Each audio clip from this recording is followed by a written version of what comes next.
Pokémon Horizons episode 47 just aired, finally marking the return of gym battles in the anime, for the first time ever since the Pokémon X and Y anime almost 10 years ago. But did the return of gym battles live up to our standards, or was it not worth the decade-long wait? Let's find out in today's review. So in the first half of the episode, Liko, Roy and Dot travelled to Cortondo for Liko's Terastal training gym battle against Katy, and there they reunited with Murdoch, who's now working at Katy's bakery, and also there Sango is kicking off and being mad as usual about desserts, and Liko, Roy, Dot and Murdoch definitely know it's her disguise was rubbish, dude. Katy then shows up and meets Liko, before making Liko and Sango have a baking contest against each other. And let me just say, Liko won the baking contest easily, dude. I mean, bruh, look at the abomination that Sango made. I couldn't make a cake that bad if I tried, dude. So as expected, Sango gets mad that she lost and she tries to freeze everyone with Glalie, but Katy is absolutely terrifying, and she scares Sango away using only her words and her creepy stern face. Liko then has her Terastal training gym battle against Katy, and it's a 1v1 between Floragato and Teddiursa. The strategy that Katy uses is to keep distracting Floragato and then hitting it extra hard. First off, Teddiursa uses Charm and then hits the distracted Floragato hard with Fury Swipes. Then Teddiursa uses Sweet Scent and hits the distracted Floragato with Fury Swipes again. And this keeps happening, dude, and Liko is panicked because Floragato is getting exhausted and weak from taking too much damage. But then Liko has an idea. When Teddiursa uses Sweet Scent again, Floragato uses Magical Leaf to blow away the Sweet Scent and block Teddiursa's vision, while Liko quickly Terastallizes Floragato for the first time ever, and Floragato's Terra type is a grass type, dude. If I'm totally honest, I would have loved to see Floragato be a different Terra type, maybe Ghost, or Fairy, or Dark, or Fighting, cause that would have made the battles even more crazy, dude. But simultaneously, I also get that they probably wanted to go a bit more basic and simple with the first one they ever showed off. So, Terra Floragato hits Teddiursa hard with Magical Leaf, but Teddiursa manages to stand up, and then Teddiursa Terastallizes into a bug type. Teddiursa's new typing means that every time Liko uses Magical Leaf it barely damages it, and then Teddiursa defeats Floragato with a powerful Fury Cutter. But despite Liko losing the battle, she still learned how to Terastallize, so that means her training against Katy was a success. Then later that night, while camping out in the wild,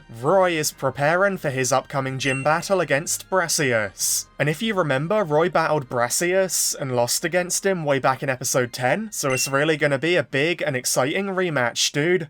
The first thing that I'm expecting a lot of people to say about the episode is that the gym battle felt much less grand and strategic and epic when compared to Ash Ketchum's gym battles, especially after waiting almost 10 years for them to return. And I do totally understand that perspective, but I think it's really important to note that Ash's gym battles and Pokemon Horizons gym battles, they serve totally different purposes, dude. Ashy Boy's gym battles were to prove his power and skill, and the power and skill of all of his Pokemon on their journey to the Pokemon League. They were like big climactic boss battles, you know? They lasted much longer, they were always the goal, they involved more of Ash's Pokemon. But now in Horizons, the gym battles are here so Liko, Roy and Dot can learn how to Terastallize, and so they can learn how to be good at it, you know? I really don't think they need to be as huge or epic or crazily strategic as Ash's ones. Liko learned a lot from today's battle. She even learned how to Terastallize. So to me, that was definitely a mission succeeded. I really enjoyed it, dude, and I feel like it was a good idea to do a different approach, cause let's be for real, nothing will ever be better than Ash's gym battles. And also, while we're being totally honest, I can't lie, I'm kinda happy that Liko lost the battle. I don't know, man, I feel like the way that Roy and Fuecoco keep training so hard on screen but then never get any wins, whereas Liko barely trains on screen but wins almost everything, that was getting really weird and kinda stale to me, dude. I think Liko losing here makes a lot of sense. She hasn't trained as much as Roy has, and all she really did in the battle was spam Magical Leaf over and over, and hey, this gives me a lot of hope that Roy is gonna win his battle next week against Brassius, Arceus, because it'll be a big rematch for him after losing last time. Roy really deserves that after how hard he's been training, dude, so let's hope for the best. Another thing that I really loved in the episode was seeing Floragato's personality much more. At one point, Floragato swung her yo-yo around Liko's wrist and then pulled her away from everyone. And I loved that, dude. It really ties in with Floragato's role in the games, being a bit more mischievous and attention-seeking. I also really loved how unique Katy was portrayed. And finally, as a bug-type fanatic myself, seeing so many cute little buggies in the town was the best thing ever, dude. Overall, I loved this episode. I thought it was really good and felt like the classic formula of the characters camping and traveling and gym battling. So yeah, let me know your thoughts on the episode below. Did you like it as much as I did? And also hit the thumbs up button and the subscribe button if you enjoyed my review. That would really help me out because we're getting closer to 130,000 subscribers, and I need your help to get us there, dude. If you want to watch Pokemon Horizons episodes as they air and talk about them with like-minded fans, then be sure to join our community Discord server using the link in the description. And hey, on that note, thank you all so much for watching and best wishes until we meet again.